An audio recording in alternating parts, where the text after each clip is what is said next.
하나님께서는 우리 각자를 특별한 목적을 가지고 이렇게 만드셨다는 것입니다. 우리 한 사람을 결코 우연히 만든지 않았습니다. 지난주에 일주일 전에 우리 이제 막내 은찬이가 이제 분리수거장에서 버린 고양이를 주워왔더니 그 고양이를 이제 키우게 됐습니다. 그래서 그 고양이를 우리가 키우면 우리 6년 동안 교회를 안 다니던 그 조카가 교회에 나오겠다 하면서 이번 주일날 교회에 이렇게 등록했습니다. 그러니까 하나님이 고양이 한 마리를 통해서도 구원의 역사를 이렇게 일으키시는데 우리 한 사람은 창세전에 그 예비하셨다고 하잖아요. 기자 에베소서 읽어보면 창세전에 우리를 예비하셔서 택정하시고 우리를 불러주셨다는 것입니다. 근데 오늘 예레미야에서는 특별히 기자 너를 모태에 짓기 전에 기자 네가 배에서 나기 전에 너를 성별하여서 여러 나라의 선지자로 세웠다. 예레미야뿐만이 아니라 우리 각자를 하나님께서 특별한 목적을 가지고 하나님 원하시는 일들 가운데 우리를 태워 주셨다라는 것입니다. 그럴 때 이 사명에 응답해야 되겠죠. 근데 예레미야는 나는 아이라 출입에 능하지 못하고 말을 못합니다. 그 당시에 예레미야의 나이가 한 20살에서 25살 정도로 이렇게 추정합니다. 그러니까 삶의 어떤 경험이 부족하고 지혜가 부족하다는 현실적인 고백이었습니다. 그렇지만 하나님은 너는 아이라 하지 말라. 그래서 네 입에 말을 주겠다면서 사명의 자리로 다시 예레미야를 불러서 예레미야는 죽을 때까지 얼마나 충성했는지 모릅니다. 이게 선포하는 그 말 때문에 옥에 갇히고 매 맞고 또 심지어 애굽으로 같이 종으로 팔려가지고 죽기까지 예레미야는 끝까지 그 사명을 감당했습니다.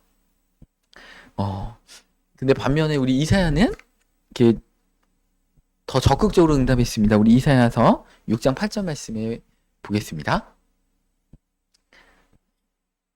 내가 또 주의 목소리를 들으니 주께서 이르시되 내가 누구를 보내며 누가 우리를 위하여 갈고 하시니 그때 내가 이르되 내가 여기 있나이다. 나를 보내소서 하였더니 이렇게 말씀을 이렇게 드렸습니다.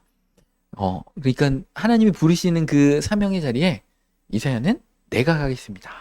하나님은 보낼 사람이 없다. 이게 좀 신앙적으로 성숙해서 좀 키워나서 사명을 감당할 때 정도 되면 세상으로 나가고 우리 지난주 설교에 이제 빌립보서 말씀 제가 인용하면서 그렇게 말씀드렸잖아요. 바울이 이제 옥중에서 이제 빌립보 교인들을 향해서 이렇게 동역자를 보내야 되는데 디모데 외에는 이 빌립보 교인들의 사정을 정말 진심으로 걱정해주고 돌볼 자가 디모데밖에 없다. 그러니까 이 바울이 감옥에 갇히니까 많은 동역자들이 이렇게 떠나갔다는 것입니다. 어떻게 보면 사명의 자리는 외로운 길일 수도 있고 그렇습니다. 근데 하나님의 입장에서도 쓰실 사람이 없는 것입니다. 누가 우리를 위해서 갈고 하나님이 애타게 찾고 계시는데 그 하나님의 사명에 우리가 아멘으로 화답하고 우리를 부르신 그 부르심의 자리에서 견고하게 있는 것이 참 귀한 신앙인 것 같습니다. 사명은 생명보다 더 중요합니다. 심부름사자의 목숨명자거든요. 하나님 앞에 심부름을 받아서 목숨이 붙어있는 가운데 그 일들을 하는 것이죠. 생명은 숨쉬고 있는 게 생명이고 심장이 뛰고 있는 게 생명인 것인데 그 사명을 감당하기 위해서 우리가 생명이 있는 것입니다. 그래서 사명에서 이탈한 자는 나침반이 없는 배하고 똑같습니다. 그냥 가는 거죠. 그냥 세상 사람들 가니까 그냥 가는 거죠. 하루 그냥 가는 거죠. 수명을 향해서 그냥 달려가는 거죠. 남들 그냥 살듯이. 하나님이 우리 각자를 부르신 그 부르심의 목적이 있습니다. 그래서 우리를 각자의 가정의 부모로 세우셨잖아요. 그러면 부모로 세우셨다는 것은 자녀들을 돌봐라. 바르고, 그죠? 구원받을 자녀로, 축복된 자녀로 돌봐라. 이렇게 부모로 부르셨습니다. 또 직장에서, 그죠? 세상에 빛과 소금 된 사명을 감당하라. 우리가 있는 그 직업은, 그죠? 우리가 있는 그 일들 가운데 하나님께서 크리스찬들이 믿는 자들이 세상을 아름답게 하라고 그 직장 가운데 놓잖아요. 그러니까 우리가 그 직장에서 그 사명들 감당해야 되고 또 교회 안에서도 직분자로 어떤 직책으로 우리를 세우셨다는 것입니다. 그래서 이 자리에 세우신 것은 우연히 세우신 게 아니고 의도적으로 하나님께서 목적을 갖고 세우셨다는 것입니다. 그런데 우리는 이 자리에서 쉽게 이탈하게 되는 것 같아요. 좀 힘들면, 감정이 상하면, 아니면 더 좋은 기회나 내가 선호하는 일이 생기면 이렇게 갈아타는 거죠. 그리고 다른 사람의 자리가 나보다 더 좋아 보이면 이제 불평을 하기도 하고, 또 결과가 바로 나타나지 않으면 내가 이 자리에 있는 게 맞나? 왜 그런 생각을 할까요? 비전이 명확하지 않기 때문에, 비전이 자꾸 흔들리고 하나님이 나에게 부르신 그 목적대로 살아가고 있지 않기 때문에 결과가 바로 눈앞에 나타나지 않으면 내가 바르게 가고 있는가? 수시로 흔들린다는 것입니다. 근데 하나님이 세우신 자리에서 이탈한다는 것은 하나님이 세우신 계획 가운데 우리가 이탈하는 것하고 같은 것입니다. 다윗은 십수년 동안 사울왕이 죽이려고 쫓아오는데도 그 부르심, 자기를 왕으로 기름 부으신 그 사명들을 감당하기 위해서 끝까지 십수년 동안 또 사울왕을 죽일 수 있는 기회들도 마다하고 하나님이 부르신 그 부름의 자리에서 끝까지 달려갔다는 것입니다. 요셉을 생각해봐도 노예로 팔려가지고 성실하게 살았는데 모함당해서 감옥까지 갔잖아요. 근데도 거기서도 그 비전을 놓지 않고 꿈의 해석을 해주면서 술 맡은 관원장과 떡 맡은 관원장. 요셉이 처음에 꿨던 꿈이 뭐예요? 원래 목축업을 하던 이렇게 떠돌이 인생인데 그 가족이 한 추수를 같이 하고 곡식단을 같이 묶는 그 비전을 봤잖아요. 형들과 함께. 요셉은 채색옷을 입었기 때문에 목자로서의 부적합한 옷임에도 불구하고요. 그 당시에 목동들은 나시 옷을 입었습니다. 그 다음에 칠보바지나 뭐 이런 반바지를 입고 다녔습니다. 왜냐하면 일하기 편하니까. 근데 요셉은 채색 옷을 입고 다녔는데도 그 채색 옷을 입고 형들과 함께, 그것도 서자인 형들, 그 야곱의 그 아내가 4명이었잖아요. 그 중에서 그 정실 부인이 아니고 그 어머니가 노비인, 그러니까 어머니가 노비와 아버지 사이에 태어난 그 형들과 함께 있으면서 그 형들이 잘못된 길로 이렇게 엇나가니까 아버지한테 그것을 보고한 거죠. 왜냐하면 그것을 잃으려고 보고한 게 아닙니다. 아버지께 그 일들을 얘기하면서 그 형들이 엇나가지 않을 수 있도록 그 형들과 함께 양 지키는 자리에 있었던 비전의 사람이었습니다.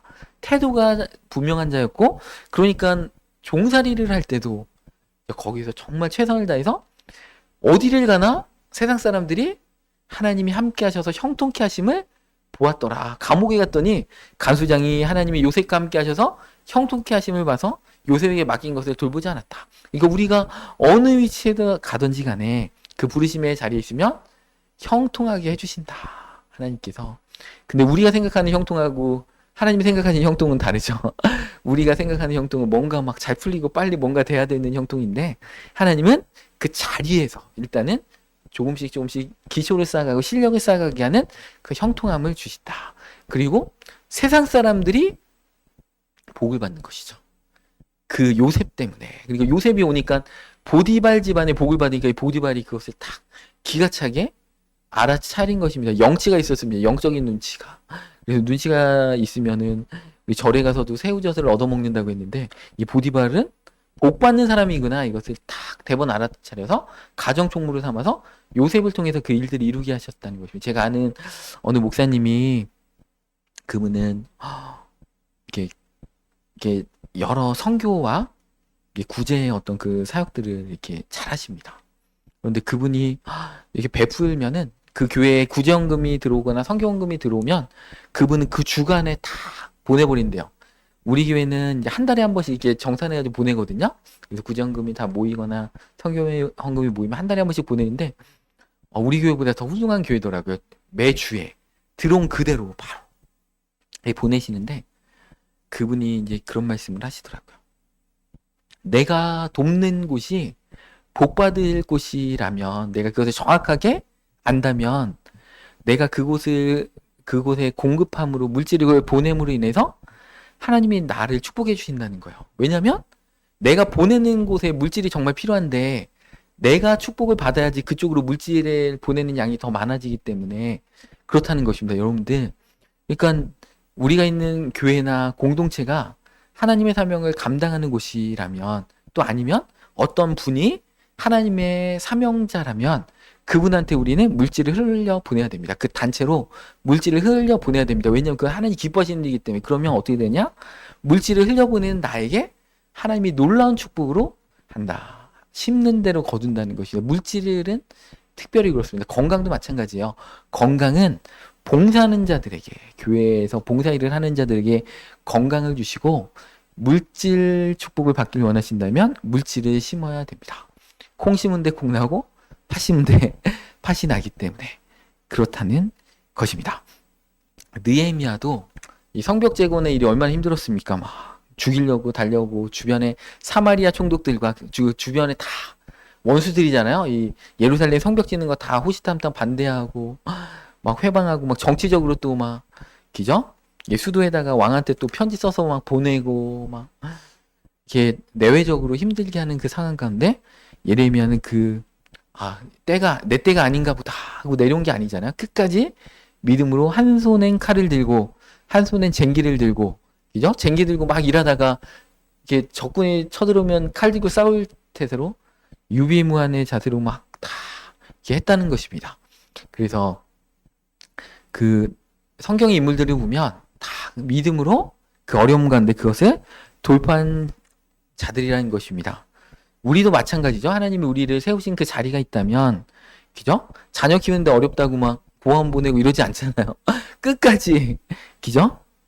그렇게 그 자녀들을 지키는 것처럼 우리 각자의 세우신 그 부르심의 자리에서 우리는 지켜야 한다는 것입니다. 때로는 고되고 외롭고 결과가 보이지 않을 수도 있습니다. 그런데 하나님의 일하심은 항상 그래요. 우리가 생각하고 우리가 기대하는 방식으로 일하시면 좋겠는데 하나님은 우리가 정말 절망적이고 아무런 역사가 안 일어난다는 그런 상황 가운데서도 하나님은 기가 막힌 방법으로 하나님의 일을 이루시더라. 그게 이제 여러분도 많이 겪으셨잖아요. 하나님의 일하심. 그러니까 하나님은 그 일들을 통해서 하나님의 친히 이끌어 가심을 우리에게 나타내시는 것들이 수도 없이 많다라는 것입니다.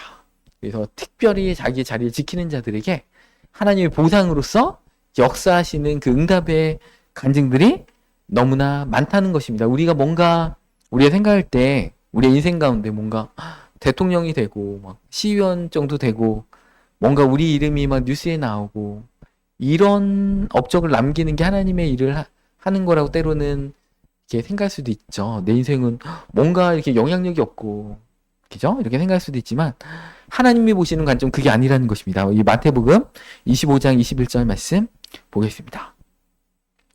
그 주인이 이르되 잘하였도다 착하고 충성된 종아 네가 적은 일에 충성하였음에 내가 많은 것을 내게 맡기리니 내 주인의 즐거움에 참여할지어다.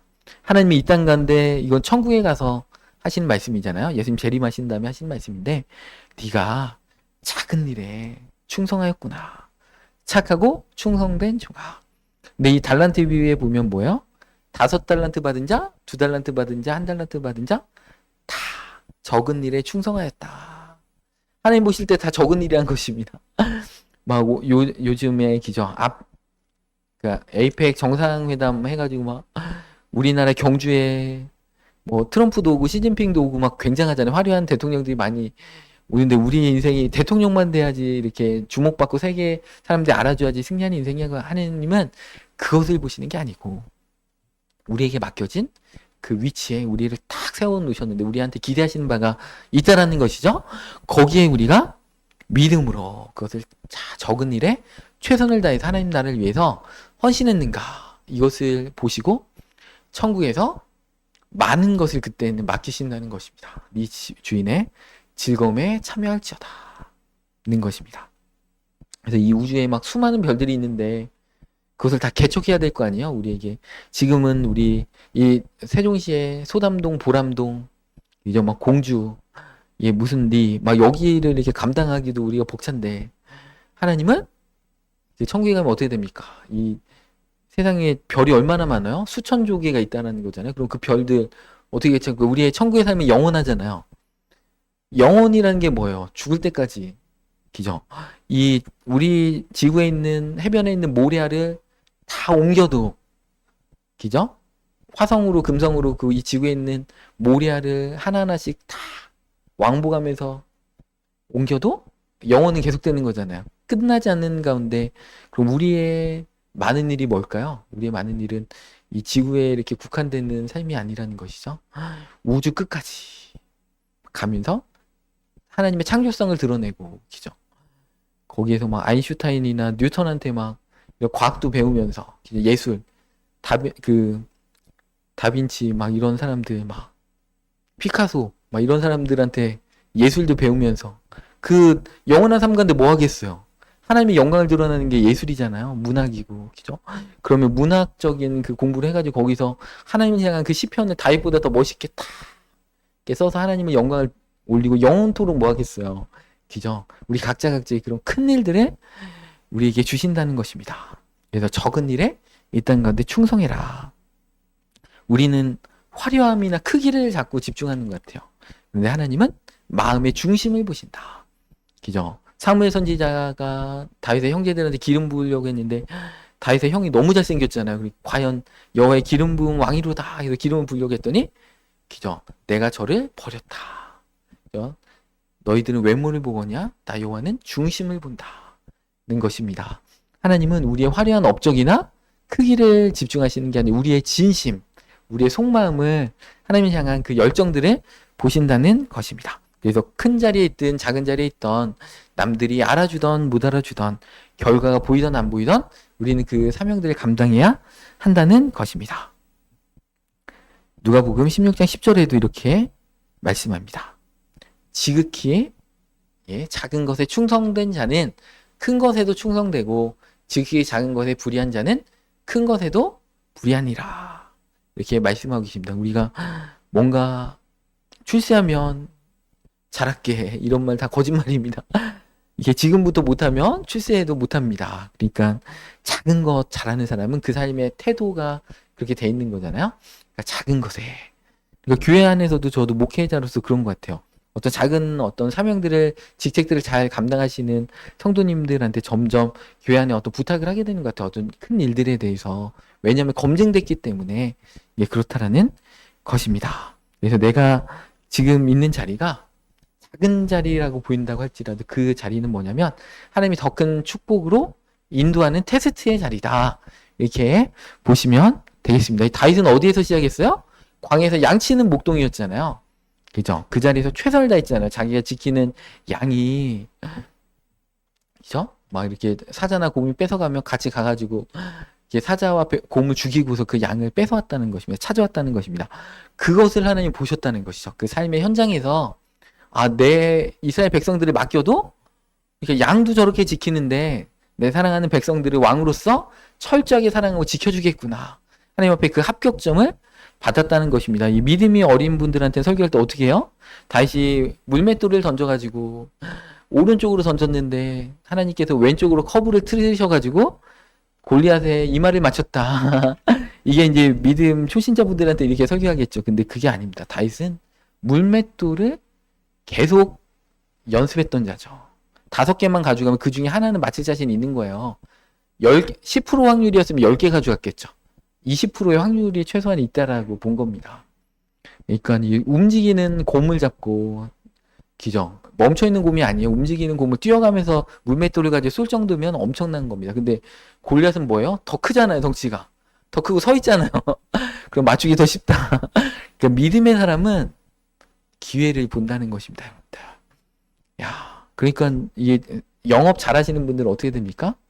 이 아프리카 딱 갔는데 아무도 신발을 안 신고 다녀. 그럼 어떻게 됩니까? 믿음이 없는 사람은 어떻게 돼요? 신발 아무도 안 신는구나. 여기는 신발을 한 개도 못 파는구나. 이렇게 하는데 믿음 있는 사람은 와, 아무도 안 신고 다니니까 이 사람들 다 팔을 수가 있겠다는 것입니다. 그러니까 어떤 관점의 차이가 이렇게 있다라는 것이죠. 정주영 회장이 그랬다는 거 아니에요? 세계에 뭐 수출하고 막 이럴 때 다른 사람들은 안 된다고 하는데 정주영 회장이 보면 다 되는 겁니다. 다 돼가지고 이렇게도 하고 저렇게도 하고 다 이렇게 된다는 것입니다. 그래서 믿음의 눈으로 봐라. 믿음의 눈으로 보면 거기에 기회가 있고 돌파가 있다라는 것입니다. 그래서 이 요셉은 보디발의 집에서 종살이 때도 충성했고 감옥에서도 충성했고 하나님은 그 충성을 보셨고 드디어 총리로 올리셨다는 것입니다. 다윗의 충성을 보시고 왕으로 올리셨다는 것입니다. 그래서 맡은 가정에서 우리 부모로서 최선을 다할 때, 직장에서 정직하게 농땡이 안 치고 일할 때, 교회 안에서 작은 섬김이라고 할지라도 최선을 다해서 섬길 때 아무도 알아주지 않는 곳에서 중보기도 하고 있을 때 하나님은 그것을 보시고 우리 삶을 축복된 인생으로 이끌어 가신다는 것입니다. 우리 하나님은 이렇게 약속하십니다. 요한계시록 2장 10절 말씀에 보면 네가 죽도록 충성하라. 그리하면 내가 생명의 관을 내게 주리라. 우리가 천국에 가서 생명의 관을 받을 때 어떻게 받아요? 죽도록 충성해라. 대충대충 하면 생명의 멸류관 주겠다 이게 아니에요. 죽도록. 왜냐면 우리는 사명이니까. 이 사명을 심부름 사자라고 생각하지 말고 죽을 사자구나. 너 죽고 나 죽자 이 원수막이야. 나 끝까지 이 사명 감당한다.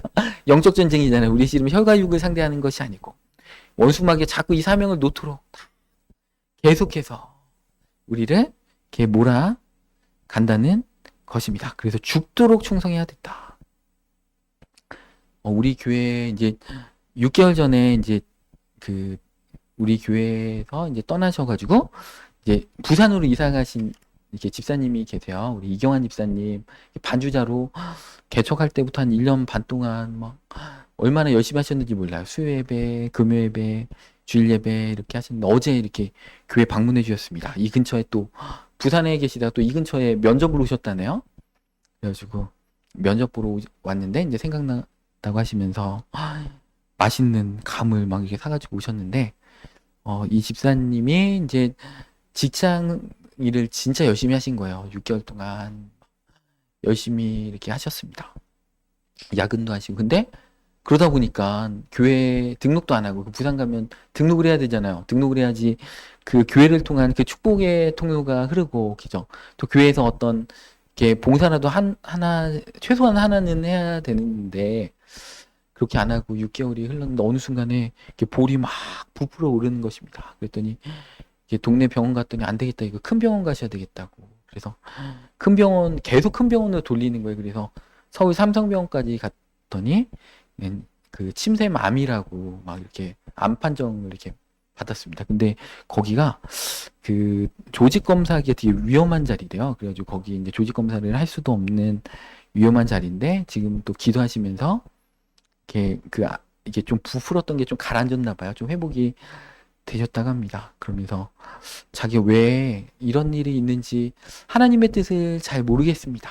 그런 말씀을 하시더라고요. 그래서 저희 부부가 이렇게 말씀드렸어요. 집사님 혹시 교회 등록하셨나요? 지금 봉사하고 있는 게 있으신가요? 예배 자리에 가시나요? 기도 생활은 어떻던가요? 그러니까 그 6개월 동안 그게 다 무너진 거예요. 이분이. 그러니까 하나님은 집사님 사랑하셔서 하나님께서 기도하라고 기도의 자리로 집사님을 불러주신 겁니다. 축복받으신 겁니다. 암이건 감기건 하나님 앞에 아무 문제가 안 되니까 기도하고 이제는 하나님 앞에 이렇게 들어가시면 하나님과 더 가까이 계시면 하나님께서 반드시 고쳐주시니까 걱정하지 말라고 우리도 기도하겠다고 이렇게 말씀을 드렸습니다. 그러니까 하나님은 이렇게 하나님께서 징계를 빨리 주시는 분이 정말 사랑하시는 분이에요. 어떤 분은 10년 돼도 징계가 없으면 어떻게 됩니까? 그 인생이 낭비되는 거잖아요. 그죠? 안타까운 거죠. 근데 하나님 앞에 이렇게 징계가 빨리 온다는 것은 하나님이 너무나 사랑하는 분이다. 그러니까 우리 삶에도 우리가 사명의 자리에 이탈하고 주님의 뜻 가운데서 이탈했을 때 어떤 징계가 빨리 오면 어떻게 됩니까? 하나님이 날 사랑하시는구나. 우리의 건강보다 더 중요한 게 우리의 영혼이잖아요. 우리 영혼을 지켜주시는구나. 그죠? 그렇게 고백할 수밖에 없다는 것이죠. 그러니까 집사님은 그게 축복이다. 어제 막 기쁨으로 가셨습니다. 자기가 풀리지 않는 숙제가 이제 드디어 풀렸다. 그래서 요번 달에 우리 교회 이제 매달 한 번씩 모이는 영성훈련 때 요번 달에는 이제 반주자가 없는데 집사님 혹시 이렇게 오셔서 또 반주자 해주시고 안수기도도 받고 하시면 좋겠습니다. 그랬더니 자기가 스케줄이 사실은 있는데 한번 월요일까지 한번 조정해보고 이렇게 올 수 있으면 월요일 날 이제 오겠다고 연락을 드리겠다고. 이분 집이 순천이거든요. 고향집이. 그래서 순천에서 우리 세종까지 오셔가지고 반주해 주시겠다고 막 이렇게 해주셔가지고 얼마나 감사한지 모릅니다. 그러니까 하나님 앞에 우리가 이탈하면 안 됩니다. 그러면 하나님 우리의 사랑하셔서 어떻게 돼요? 우리의 삶에 그죠? 고난의 어떤 용광로로 우리 삶을 이끌어 가시면서 돌이켜라 이렇게 하나님이 사인을 이렇게 주기 시작한다는 것입니다. 근데 사실은 그 집사님 가시기 전에 한 달 정도 계속 그런 설교를 했어요. 봉사의 자리에 이탈하지 말라. 막 그런 감동을 주셔가지고 그 사명을 끝까지 붙들라. 그러니까 말씀 들어보니까 이 집사님이 좀 외로웠다고 하더라고요. 그러니까 자기가 찬양 인도를 하는데 이 청년들하고 이렇게 하는데 청년들하고 또 세대 차이도 있고 또 이렇게 청년들이 좋아하는 곡으로 안 하면 또 청년들이 인상도 쓰고 막 그래서 자기 외로운데 이렇게 다 결혼하고 자기 솔로인데 뭔가 어디 기댈 데도 없고 되게 외로웠대요. 그래서 아 어쩔 수 없이 이렇게 봉사의 자리를 내려놨는데 그래서 한편으로는 이해는 되지만 어찌됐든 제가 한 달 정도를 희한하게 이제 그런 감동 가운데 사명을 붙잡아라. 그 어떤 부르심의 자리에서 이탈하지 말라 그런 설교들이 많이 했었어요. 그 주간에. 근데 그럼에도 불구하고 이제 부산으로 이제 이렇게 가셨는데 어찌됐든 하나님께서 다시 한번 그 집사님께 하나님을 붙들어라. 이렇게 기회를 이렇게 주신 것 같습니다. 그래서 하나님은 그죠? 죽도록 충성하는 자에게 생명의 면류관을 주신다. 그러니까 낙심하지 말고 환경의 것들은 마귀가 주는 착각이라고 보시면 됩니다. 마귀가 주는 그냥 뿌연 안개 같은 거. 안개 뭐예요? 그냥 햇볕 들면 그냥 없어지는 거죠. 거미줄 뭐예요? 거미줄. 그냥 이렇게 팔로 툭 치면 그냥 탁 끊어지는 거. 보기에는 뭔가 굉장해 보이고 저 많은 그 뿌연 거미줄을 어떻게 헤쳐나갈 건데 여러분들 그냥 이렇게 지나가고 거미줄 다 끊어집니다. 사실은. 믿음으로 가면 거미줄이라는 것입니다. 예수님께서 다 이겨놓으신 싸움을 우리는 믿음으로 밟아가면 된다는 것입니다. 우리 지금 10절 봤는데 앞에 9절 보겠습니다. 내가 내 환난과 궁핍을 알거니와 실상은 네가 부유한 자니라. 그러니까 이 자는 그죠? 이 교회는 환난을 겪고 그러니까 죽을 것만큼 힘든 거예요. 그러니까 죽도록 충성하라 이렇게 나온 겁니다. 네 환난과 궁핍을 안다는 것입니다. 주님께서. 그런데 겉으로 보이는 사실은 환난과 궁핍인데 실상은 네가 부유한 자다. 영적으로 부유한 자고 너는 축복된 인생이야. 오히려 자칭 유대인이라고 하는 자들의 비방이 있는데 그들은 겉으로 볼 때는 유태인이지. 그런데 그들은 실제로는 사탄의 회당이야. 이렇게 말씀하고 계시다는 것입니다. 그러니까 우리의 중심을 보신다는 것이죠. 우리의 환경을 하나님 보시는 게 아니고 우리 삶이 어렵고 궁핍할지라도 하나님은 우리를 바라볼 때 네가 진짜 부유한 자야. 영적으로 풍요로운 자고 넌 축복의 사람이야. 하나님은 그렇게 말씀하신다는 것입니다. 그래서 우리가 경제적인 어려움을 겪을 수도 있지만 실상은 부유한 자고 정직하려다가 손해를 볼 수도 있지만 실상은 부유한 자라는 것입니다. 믿음 때문에 비방과 조롱을 당할지라도 실상은 부유한 자라는 것입니다. 사명을 지키려고 하다가 외로움과 고난을 당할지라도 실상은 부유하고 축복된 인생이라는 것입니다. 하나님은 안다고 하셨어요. 내가 네 환난과 궁핍을 알거냐. 하나님은 우리의 어려움을 다 안다. 네 어려움은 내가 다 알고 있어. 내가 함께하고 있는 거야. 내가 혼자 짊어지고 간다는 게 아닙니다. 여러분들 예수님이 수고하고 무거운 짐진 자들아 다 내게로 오라. 내가 네 짐을 가볍게 해줄까 말씀하십니다. 여러분 우리가 혼자 지니까 무거운 것이지 주님께 내어놓으면 가벼워진다는 것입니다. 그래서 하나님이 다 하시면 다 끝난 것입니다. 환난과 궁핍을 안다. 하나님은 다 알고 계시다는 것입니다. 그리고 그죠? 요한계시록 2장 10절에 이렇게 나옵니다. 예. 11 예. 예. 그러면서 귀 있는 자들은 성령이 교회들에게 하시는 말씀을 들을지어다. 이기는 자는 죽도록 충성해서 이기는 자는 둘째 사망의 해를 받지 아니하리라. 둘째 사망의 해가 뭐예요? 지옥 가지 않는다. 죽도록 충성하는 자는 지옥하고 멀어. 왜냐하면 여기에 이 환난들을 다 이겨냈기 때문에 내가 너와 함께 할 거야. 생명의 면류관을 주고 너희들은 결코 지옥에 가지 않는다. 이렇게 말씀하고 계시다는 것입니다. 이들은 핍박이 심한 교회였잖아요. 그래서 옥에도 던져지고 환난도 당하고 그랬다라는 것입니다. 그런데 동시에 두려워하지 말라. 이렇게 말씀하고 계십니다. 두려워하지 말라. 그죠? 그러면서 그죠? 너희가 10일 동안 환난을 받을 거야. 그러니까 그 환난은 정해진 거야. 하나님이 딱 허락하신 그 범위 내에서만 있다라는 것입니다. 그러면서 그런 차원에서 네가 죽도록 충성하라. 그리하면 내가 생명의 관을 내게 주리라. 그러니까 하나님은요. 지금 정말 죽을 것 같은 어려움 가운데 있는 사람한테 내가 이 고난을 끝내줄게 이렇게 하시면 좋은데 거기 와가지고 네가 죽도록 충성하라. 세상 사람들은 무너지는 자리에 너는 믿음으로 이겨내라. 감옥 가고 잡혀 죽고 그런데도 죽도록 충성하라. 이렇게 말씀하신다는 것입니다. 하나님도 대단하시죠? 그러니까 우리 믿음의 싸움은 때로는 이렇게 치열하게 피 흘리기까지 싸워야 한다는 것입니다. 그래서 환란이 와도 핍박이 와도 비방이 와도 우리는 심지어 죽음이 닥쳐도 우리는 충성을 다해서 그 자리를 지켜야 한다는 것입니다. 그래서 우리의 삶에 어려움이 있어도 하나님이 말씀하신 것처럼 두려워하지 말라. 마태복음 6장 33절 말씀 보겠습니다. 그런즉 너희는 먼저 그의 나라와 그의 의를 구하라. 그리하면 이 모든 것을 너희에게 더하시리라. 이렇게 말씀하고 계십니다. 그러니까 먼저라는 것이죠. 우리 삶에 먼저 하나님 나라, 하나님의 일을 위한 삶이 우리의 삶의 비전과 목표가 돼야 한다는 것입니다. 누가복음 4장 18절 말씀에 보면 하나님의 나라와 일을 구하는 삶이 구체적으로 나옵니다. 주의 성령님이 우리에게 임하셨을 때 가난한 자에게 복음을 전하고 포로된 자에게 자유를, 눈먼 자에게 다시 보게 함을 전파하며 눌린 자를 자유롭게 하고 주의 은혜를 전파하게 하려 하십니다. 성령님께서 우리를 기름 부으셔서 세상에 억눌린 자들에게 생명의 복음을 전하고 그들을 회복시켜주고 무너진 가정을 세우고 교회로서의 사명들을, 교회 생명된 일들, 교회는 만물을 충만케 하시는 자의 충만이기 때문에 이것을 세상 가운데 하라. 이렇게 말씀하고 계십니다.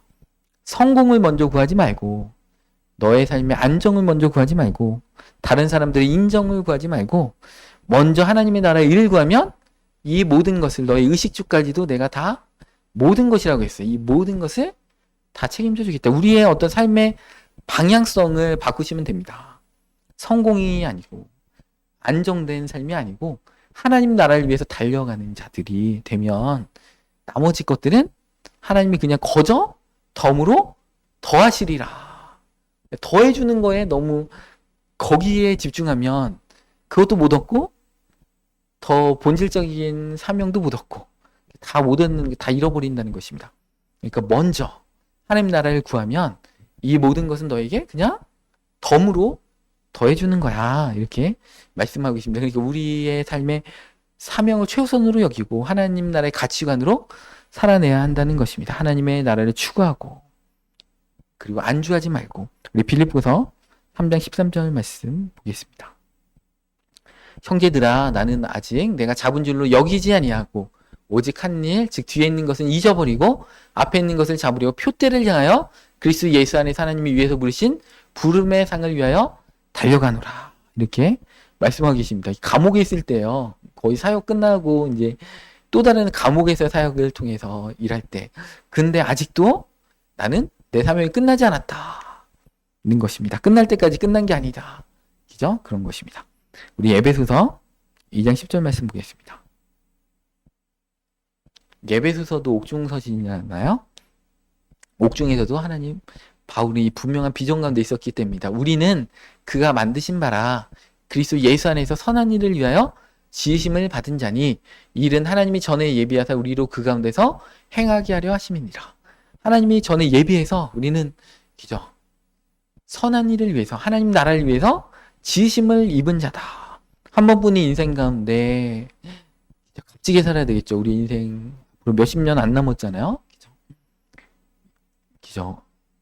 다니엘서 12장에 많은 사람을 옳은 대로 인도한 자는 별과 같이 영원토록 빛나리라. 우리가 이 땅 가운데 하나님 나라를 위해서 살아낸 것만 영원토록 천국의 기록이 될 것입니다. 그죠? 이 땅 가운데 우리가 오락실 가고, 그죠? 이런 것들은 기억이 안 되죠. 하나님 나라를 위해서 헌신하고 그 사명을 감당한 것들만 영원토록 별과 같이 빛날 것입니다. 그래서 우리 인생 가운데 어려움도 있고, 때로는 세상적인 기준으로 우리를 자꾸 판단하는 세상적인 가치관의 파도가 우리를 엄습할 때도 있지만, 하나님의 관점으로 그 사명의 자리에 우리를 축복되고 적은 일에 충성하는 것, 그게 너무나 귀하다.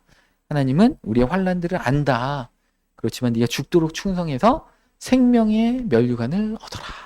이렇게 말씀하고 계시다는 것입니다. 그래서 이런 사명들을 다시 한번 붙잡고 회복되는 이 놀라운 금요일 밤이 되시기를 축원합니다.